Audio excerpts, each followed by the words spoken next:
जय जगन्नाथ फ्रेंड समस्त को नमस्कार। चलते आज बनइबा गाजर हलवा।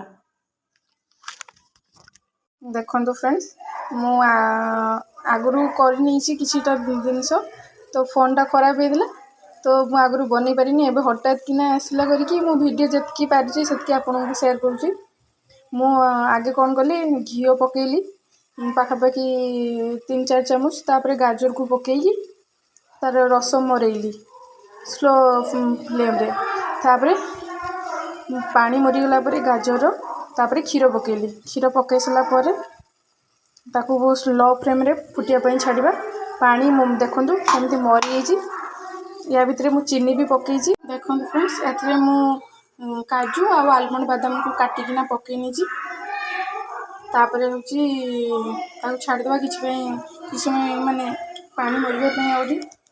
फ्रेंड्स पानी सुखी ना हल्का हल्का अच्छी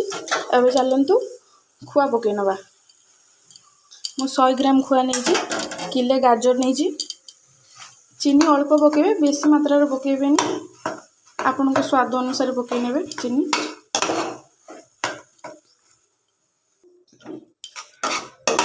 देखो फ्रेंड्स मु भल भाव गुड़े नहीं सबुतक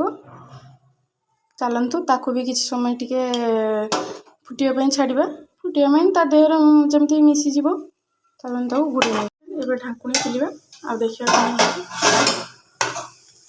देखो फ्रेंड्स अब बनी गाजर हलवा आपड़ भी एमती थे बनई खातु आ कमेंट निहाती जनइबे केमती लगिला। रोची नमस्कार।